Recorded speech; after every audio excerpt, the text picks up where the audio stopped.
Fala galera, essa semana é uma semana muito importante para a NBA, não é mesmo, Felipe? Pois é, cara.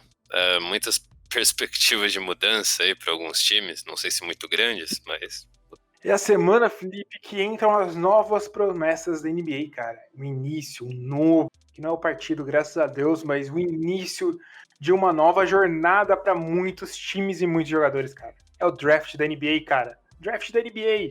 pois é, pra gente que acompanha aí já há um tempo, né, a NBA, é um período que fica todo mundo meio ensandecido, né? Tipo, querendo ver o que vai acontecer, que vai chegar de jovem, o que os times vão fazer de troca.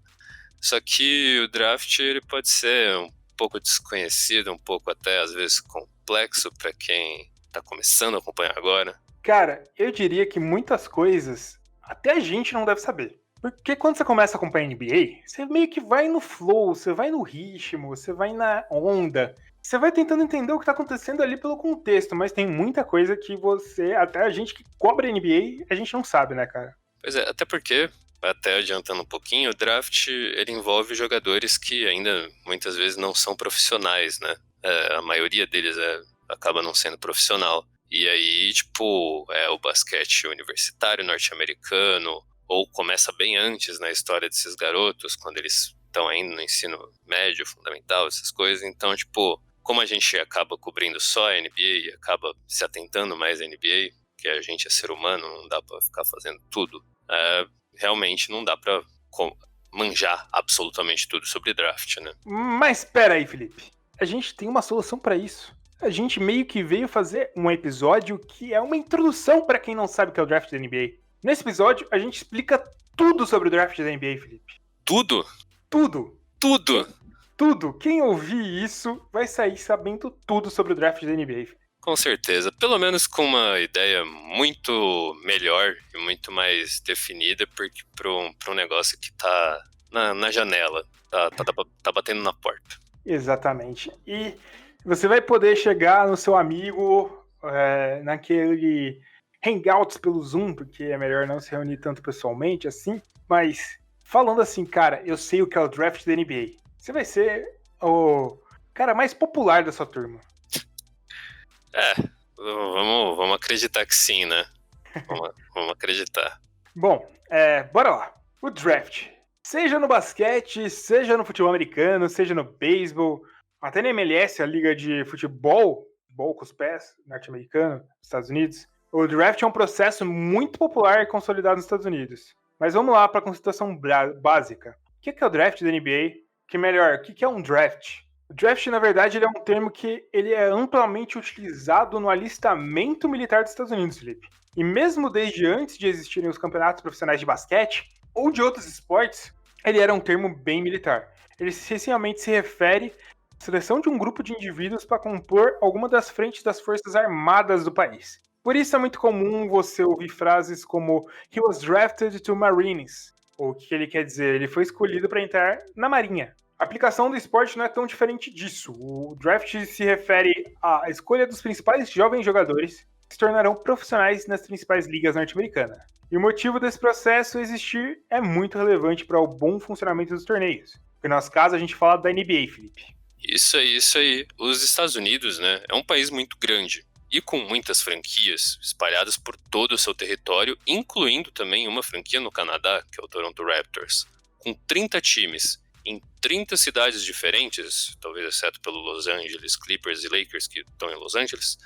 É natural que alguns tenham condições privilegiadas para atrair os melhores jogadores, seja por conta da vida noturna da cidade, oportunidades de negócios e investimentos, está próximo de cidades com clima cultural mais evidente, o clima da cidade ser mais agradável. Existem cidades que têm um clima muito mais agressivo e frio, ou mesmo também times mais antigos, que já são marcas muito bem consolidadas na NBA. Ao longo da história, a NBA desenvolveu diversas regras para tentar limitar que esse tipo de vantagem fosse o principal determinante para que as franquias que têm essas vantagens obtessem os melhores jogadores. E isso vai desde regras financeiras, com multas e tetos salariais, e até a instituição do próprio draft. Imagina só, sem muita explicação ainda, se os jogadores mais talentosos pudessem simplesmente decidir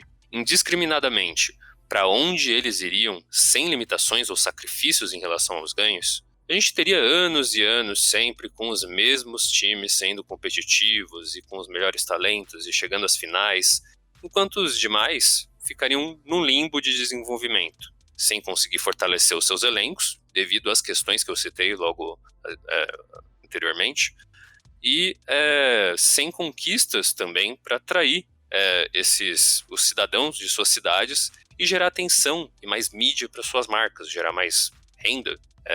Então, o draft ele justamente serve como uma dessas medidas paliativas. A gente diz paliativas porque a gente tem um retrospecto histórico da NBA de que muitas vezes os mesmos times acabam ganhando as famosas dinastias, mas isso a gente pode falar em um outro episódio do podcast.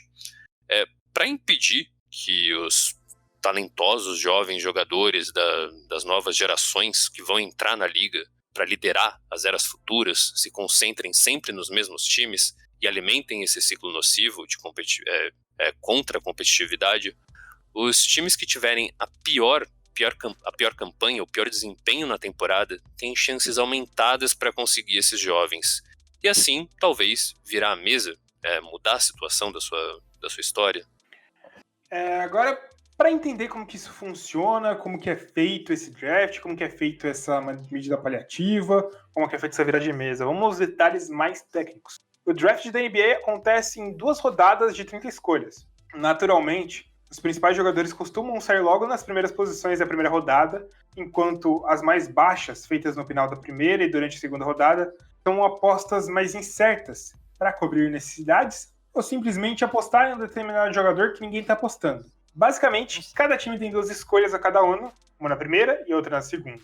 No entanto, eles não são necessariamente obrigados a mantê-las. Caso que eles queiram, eles podem incluí-las em trocas por jogadores ou até outras escolhas com as demais franquias. Essas trocas costumam ocorrer no meio da temporada ou no meio do próprio draft e não precisam ser escolhas referentes ao próximo draft programado. Por exemplo, se o San Antonio Spurs quiser trocar sua escolha de 2024 durante a temporada de 2020 e 2021, eles podem. Os casos a fenômenos que você verá no dia 18 de novembro, que está chegando aí, com o mesmo time escolhendo mais de uma vez na primeira rodada, ou enviando trocas futuras para poder escolher em uma posição melhor nesse ano. E se você ainda está engateando nesse assunto, deve estar se perguntando, ok, os piores times escolhem primeiro? É só isso? Qual o critério para definir essa ordem? Se prepara, pois nessa tua jornada de iniciante da NBA você vai se deparar com um dos momentos mais emocionantes do fim da temporada regular, dos 82 jogos de cada time, que é a famosa loteria. Isso mesmo, essencialmente as primeiras escolhas são feitas por meio de sorteio, as 3 primeiras escolhas. Na NBA, 16 times, 8 da Conferência Oeste e 8 da Conferência Leste se classificam para os playoffs e têm a chance de se tornarem campeões da liga. Os outros 14 que não passaram nessa nota de corte são considerados os times de loteria. Os piores recordes, ou seja, os que perderam mais partidas, têm mais chances de conseguir uma das 3 primeiras picks, com uma pré-definição percentual. Os 3 piores recordes têm chances iguais de conseguir a primeira escolha, 14%. E sucessivamente a gente tem o quarto com 12,5%, o quinto com 10,5%, o sexto com 9%, o sétimo com 7,5%, o oitavo com 6%, o nono com 4,5%, o décimo com 3%, o 11º com 2%, o 12º com 1,5%, o 13º com 1% e o 14º com 0,5%. Ou seja, se o seu time eventualmente quase chegou no playoff, mas ainda assim ficou entre os times de loteria, ele vai ter 0,5% chance de conseguir a primeira, ou a segunda, ou a terceira escolha do draft. E isso daí, a loteria pode sempre trazer surpresas. Ou seja, por mais que você tenha chances mínimas, ainda existe a possibilidade de você subir posições e conseguir ter a sorte grande, assim como ganhar na Mega Sena. Para ficar mais fácil, imagina da seguinte maneira: se a loteria fosse tirada em um globo com 1000 bolinhas, cada um dos 3 piores times teria 140 lá dentro, e se um deles for sorteado, ficará com a primeira escolha. Os demais também podem conseguir a primeira escolha, mas as chances, como eu disse, são bem mais escassas. Só para dar um exemplo para o que o Felipe falou, ano passado o New Orleans Pelicans não teve a pior campanha. Na verdade, ele teve a terceira pior campanha do Oeste, e isso seria o correspondente à oitava pior campanha da NBA. Então, pelas porcentagens, ele teria apenas 6% de chance de ser a primeira pick, e ele conseguiu a primeira pick, conseguiu o Zion Williamson. Só para dar um exemplo, para você entender como isso tem surpresas. Só que as parciais nem sempre foram assim. Até 2018, o time com o pior recorde da temporada tinha 25% de chance de obter a pior escolha. Com uma vantagem tão grande, tornou-se comum que equipes nem tão ruins assim passassem a perder propositalmente e até trocar os jogadores que os tornavam mais competitivos para ter as porcentagens privilegiadas. Esse tipo de estratégia ficou conhecida como tank, e é utilizado por franquias que desejassem ter um acesso a um jovem jogador com potencial para ser um dos melhores jogadores do basquete do mundo durante todo o seu desenvolvimento. E em determinados anos, perder era realmente uma boa escolha. Imagine em alguns anos que surge a oportunidade de contar com aquilo que chamamos de talento geracional, atletas que potencialmente podem dominar as quadras e até mudar a história do jogo, como LeBron James e Shaquille O'Neal. Não só com jogadores desse calibre, mas ocasionalmente deparamos com classes de draft nas quais existem um grande número de jovens jogadores que podem virar estrelas, em algum nível, durante suas carreiras. Um exemplo também outro grande, que eu vou trazer aqui. San Antonio Spurs em 1997, para o draft de 1997. Em 1996 e 1997, a grande estrela do San Antonio Spurs se lesiona, David Robinson. E a equipe decide fazer o quê? O que a equipe decide fazer, Felipe? Perder tudo, porque no próximo draft teria Tim Duncan, que era tido desde o seu primeiro ano de college, ele fez os 4 anos de college, como um dos melhores talentos de sua geração. Então valia a pena perder para pegar ele. E valeu a pena perder porque foram dominância durante mais de 2 décadas, né, Felipe? Já que a gente tá falando bastante desses prospectos, eu quero me inscrever no draft da NBA, Felipe. Qualquer garoto pode? Eu não sou mais um garoto, né? Mas qualquer um pode? Teoricamente, mas existem algumas limitações, né? A NBA, ela define alguns critérios de elegibilidade. Um dos primeiros, né, é que o jogador deve completar ao menos 19 anos durante o ano do draft e pelo menos ter uma temporada passada após a sua graduação no ensino médio. Ou seja, se você graduou por algum motivo com 17 anos, você teria que esperar até os seus 19 anos em uma situação habitual. Mas existem outras variáveis. Por exemplo, jogadores são automaticamente elegíveis se forem norte-americanos e completarem ao menos uma temporada do basquete universitário, ou se completarem 22 anos até 31 de dezembro daquele ano. Basicamente, um dia de nossas vidas, eu, o Heitor e vocês já fomos elegíveis ao draft. Isso não significa que os jogadores internacionais ou pessoas comuns como a gente são elegíveis apenas aos 22 anos, mas essa é uma data limite, uma idade limite para que eles possam realmente participar e comporem esse quadro a classe de draft daquele ano. A gente tem um outro caso também, um outro critério, que são jogadores estadunidenses que assinaram um contrato para jogar por times fora do país. Eles são automaticamente elegíveis ao completar 19 anos. E esse particularmente é um draft que a gente vai ver isso, porque a gente teve alguns casos icônicos aí, que é o caso do LaMelo Ball e do R.J. Hampton, que eram grandes estrelas do high school e eles partiram para missões para jogar profissionalmente em outros lugares. E, além disso, a gente tem outros limitadores, mas pelo ponto de vista negativo ou para proibir, talvez. O jogador ele não é elegível para mais de um draft. Isso mesmo. O jogador perde sua qualificação como atleta de universidade se ele assinar com um agente ou declarar 2 vezes para o draft. Ou seja, ele não vai poder jogar nem por sua universidade e não vai poder nem participar do draft. Ou seja, ele vai ter que fechar com algum time por algum outro meio, por contratos na famosa Free Agency, que a gente provavelmente vai abordar aqui porque a Free Agency está chegando.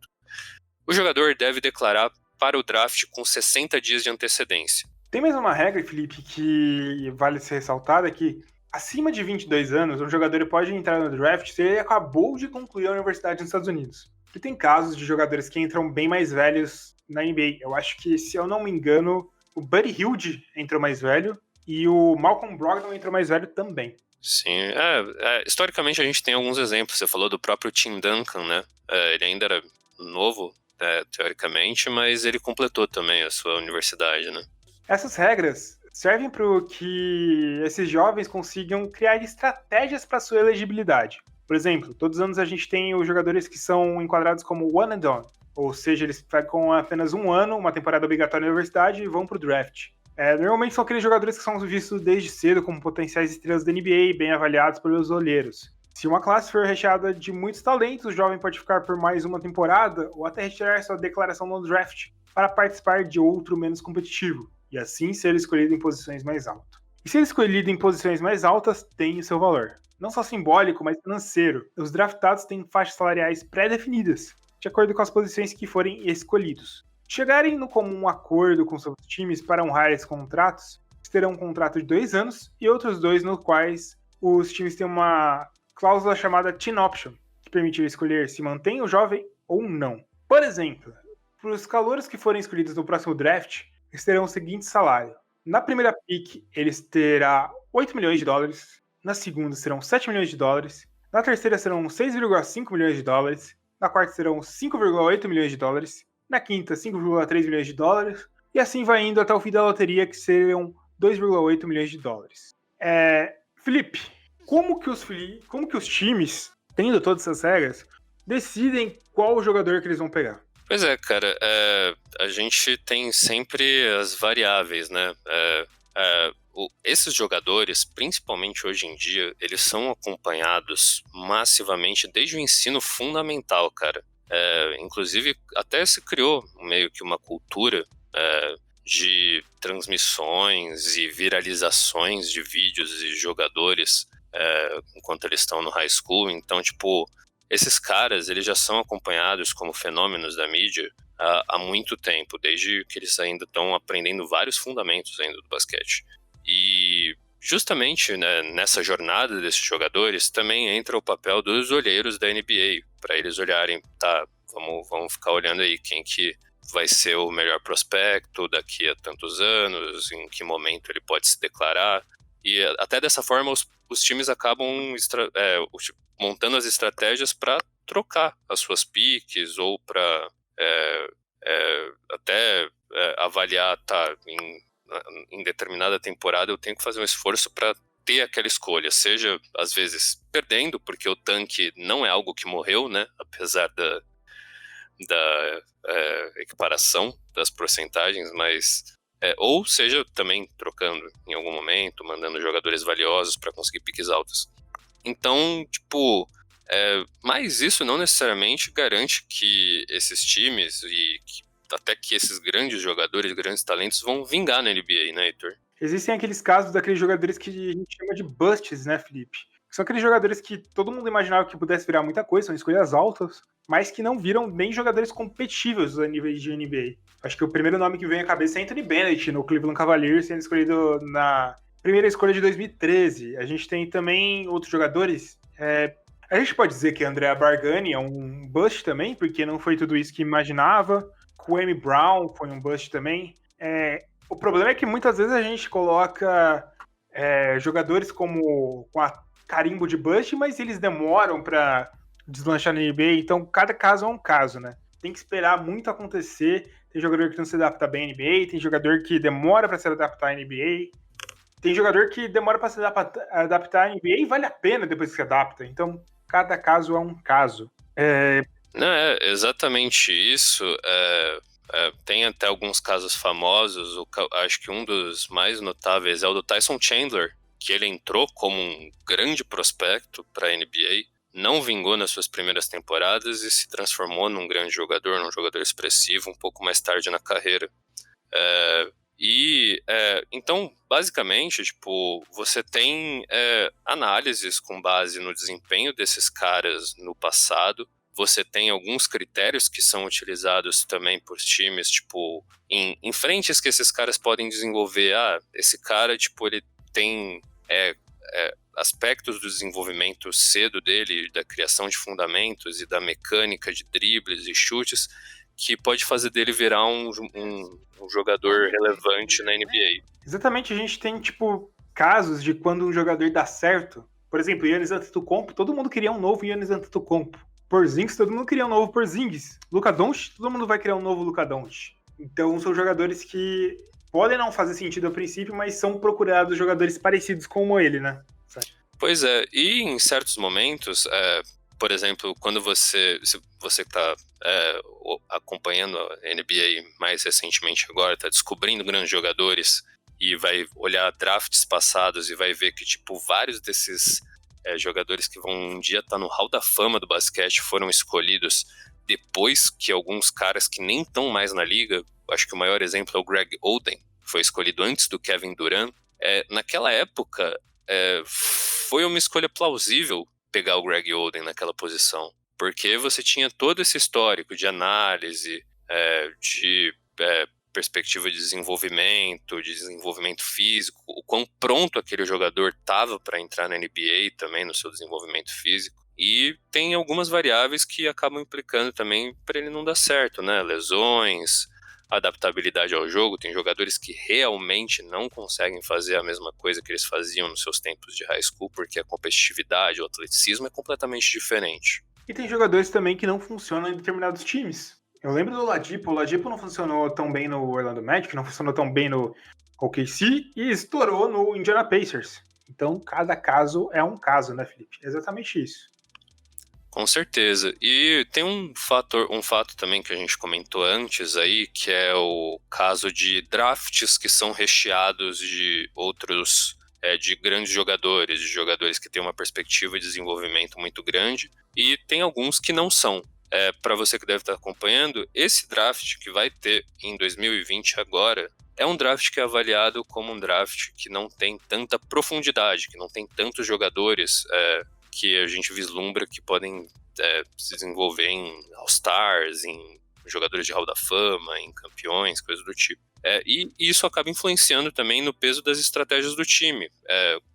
Uma pick, uma escolha que vai ser, por exemplo, que um time planeja trocar, ela perde valor quando uma classe não é tão profunda. Exatamente. É óbvio que vão sair grandes jogadores dessa classe, mas a gente lembra muito do caso de 2013. 2013 teve alguns All-Stars saindo, mas a maioria deles não saiu do top 10. Giannis Antetokounmpo, o MVP, não saiu no top 10. Rudy Gobert, 2 vezes DPOY, Defensive Player of the Year, não saiu no top 10. Então, por isso que comparam muito ao draft de 2013 para isso. Eu acho que é isso, né, Felipe? É isso aí. Eu acho que a gente passou bastante sobre o assunto draft. Eu acho que você está preparadíssimo para esse draft. E você pode comentar com seus amigos que você é o rei do draft, graças a essa grande aula do Buzzer Beater, né, Felipe? Isso aí, o aulão pré-vestibular. Pré-draft. É isso aí, galera. A gente se vê dentro de alguns dias comentando o draft, ou falando da Free Agency, que a Free Agency, na verdade, vai ser 2 ou 3 dias depois do draft. Aguardem. Logo mais, a gente tá aí. Falou. Tamo junto. Valeu.